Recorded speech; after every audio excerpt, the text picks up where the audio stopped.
Hi physics people, this is Miss Wythe coming at you with our Newton's Law lab that we're doing in class. In case you're absent, I'm visualizing some of the parts in part 1, part 2, part 3 so you can see what we are doing, and data collection will follow this video as well. So in part 1 about law of inertia, an object at rest will stay at rest and an object in motion will stay in motion. So we have a moving cart on a frictionless track that is going to impact a wall, right? We have an unsecured passenger who is also moving with the cart, but they are not going to experience the impact on the wall. Let's see what happens to them when when the car hits the wall. They fly out, that spring went through there. You basically fly out the windshield of your vehicle. This is why we have seat belts on vehicles these days. But as that moves, you're flying out of the car out the front. So we're going to put a seat belt on this person that we're representing with our rubber bands. It's going under the cart so it doesn't impact the wheels. But now we can secure the passenger to the car. So the passenger and the car move together, right? If they experience a force that is stopping their motion, they should both get stopped. So now we're just getting a little whiplash of the ball as it hits the wall there, but you're not flying through the windshield anymore and skidding across the pavement. By the way, I don't know if my head's cut off on this. There's no way for me to know that the way I'm looking. So listen to the talking body if that helps. Part 2, we're gonna have a cart with a string on it. That string is going to go down the other end of the track here and have a weight attached to the string and through the pulley. So this constant force of gravity pulling on this weight, as I can get it tied in here. There we go. It's going to move the cart with a constant pulling force as that weight goes down with gravity. So the data that we're collecting in part 2, this is now some number stuff. We're going to know how heavy the cart is, right? How much mass. Each cart alone is 250 grams.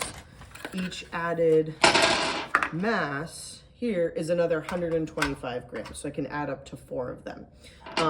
So you're making the cart heavier and heavier and heavier and seeing how it affects the acceleration as the cart is pulled by that constant force. So if I pull it all the way back, without any impediment over there, I'm gonna make this 84 centimeters of release distance. So that's what I'm gonna use for some of my sample trial data in part 2 here. So I'm gonna release distance of 84 centimeters that this cart can travel. Here it is with no added weight, so just the 250 grams of the cart. Goes pretty fast, right? It's a light cart, has the ability to accelerate pretty rapidly and does that journey pretty fast. I'm gonna then add a mass. So now we're 250 plus another 125. Go to the 84 centimeters. Oh, make sure I'm in the track. There we go. And I would release, and I'm gonna time this on my phone.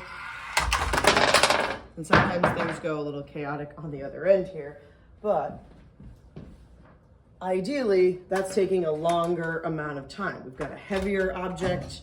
Trying to do that same distance is going to take longer. It has a smaller acceleration because heavy objects can't really get their inertia to let them change as much as quickly, right? So if it's at rest, it wants to stay at rest. This force isn't changing. It's not really accelerating as quickly.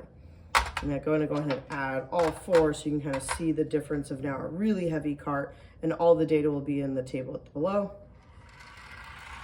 But that's a whole lot more time. I don't want that to hit and fall off again. There we go. So that is part 2. Look below our video here on the module to see some excuse me, examples of some numbers. Now, I'm gonna do part 3. I just gotta change a little bit about my setup here. So I'm gonna get rid of the pulley off of here. And I'm gonna basically make 2 walls on either side of this track. So the carts are gonna impact the same thing. And I'm gonna have the carts also meet in the middle. So,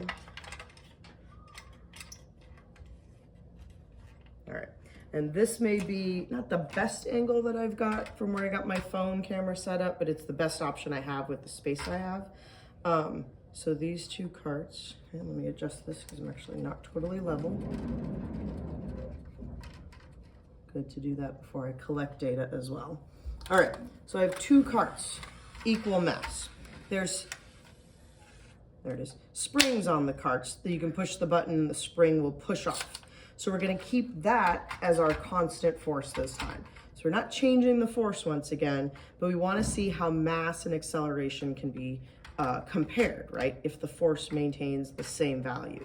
So I'm gonna put them in the middle of the track, and when I push the button, the spring on the neon yellow cart, let's level a little bit more here, is gonna push off the teal cart and push off of itself at the same time. So we're getting equal force in opposite directions. And I want you to observe and listen for the impacts of the carts on either end of the track here. So we should, if having the same mass as they do, minus like this little bit of string, they should have the same acceleration and hit at the same time. So listen for that in the video. Same time, right? They might be bouncing off here a little bit differently. I'm gonna make the teal cart heavier, right? So I'm gonna add more mass to this side.